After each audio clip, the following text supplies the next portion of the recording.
I want to talk to you today about The Housemaid by Frida McFadden. I bought this at the bookstore probably about a week ago.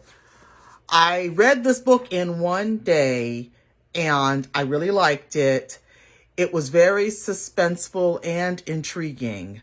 The back cover says it's a psychological suspense. But a little bit about the book. It's about a woman who she's been released from prison and she doesn't have a job. She's had a couple of jobs previously to the one she's about to receive, and she was fired from both of those jobs. And she's living out of her car. So can you imagine, because you have a prison record, you can't find a job as easily as someone who does not have a prison record. So she's living out of her car. She even has a little cooler where she keeps like snacks and stuff to eat. And when she sees the ad for the job for a housekeeper for this family, she interviews for the job. And at first she thinks that she's not going to get the job. But then the woman for whom she's going to work for contacts her. This woman's name is Nina. Nina contacts her and says, okay, I want to hire you.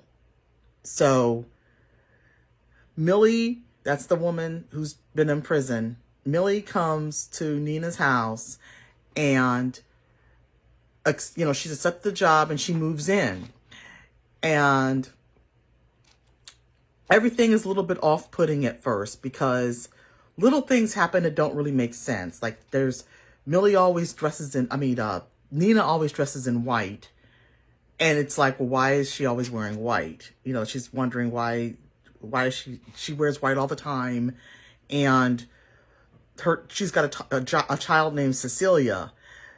The child is always dressed like, in these formal looking dresses like all the time. And it just doesn't make sense that she would be dressed like this to go to school, and the child is really a brat. And nothing seems to make sense because, for example, when she starts working there, the little girl comes home from school, she wants a snack. So what Millie does, Millie just makes her some peanut butter and crackers. And the child's like, no, I'm allergic to peanut butter. And she freaks out and starts crying. And her mom comes in. And the mom and the child are both mad at the housekeeper. And so at Millie. And Millie's like, well, how am I going to know if you're not going to tell me? You have the peanut butter right here. Little things like that happen. And plus, she has to sleep up in the attic, which is strange because the house is huge. They even have a theater. She doesn't understand why she has to sleep up in this attic, but she does not mind because it's better than sleeping in her car.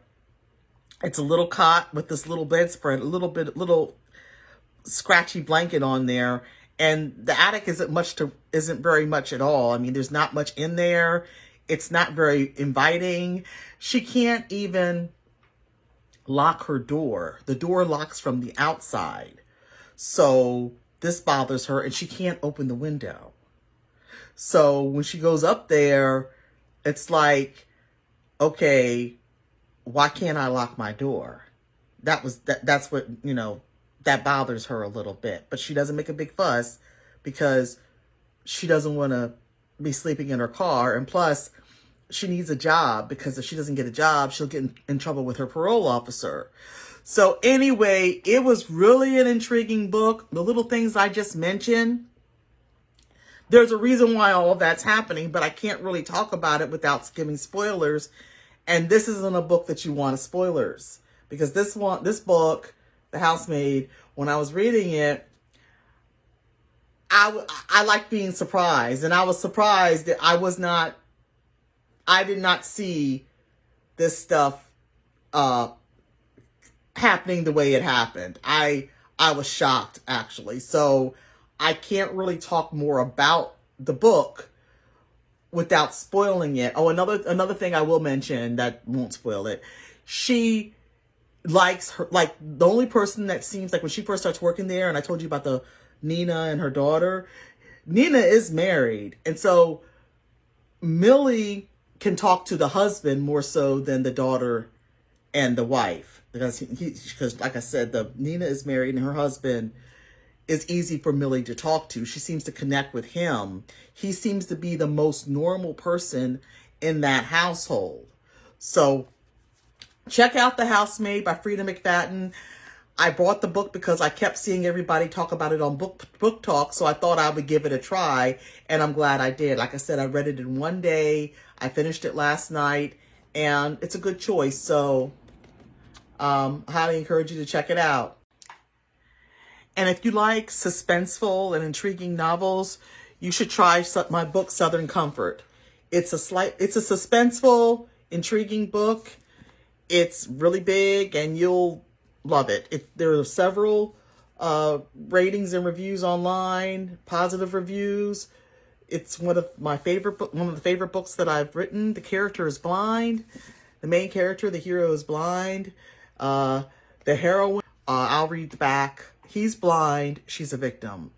Blind since birth, Carl Warner is devastated after his girlfriend rejects his marriage proposal.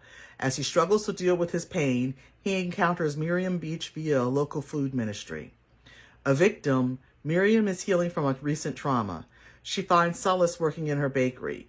She's determined to raise her teenage daughter, Jessica, in a wholesome environment. When problems with Jessica arise, Miriam asks God for direction. Jessica deals with her pain best as she can. Unattractive, she's always felt insufficient when compared to her beautiful mom. Her mom's recent ordeal unlocks secrets about their past, secrets that might have been better left buried. Can Carl convince Miriam to take a chance on love? Southern Comfort is a deep emotional story that you will never forget. So check it out. It's really good. Have a good day.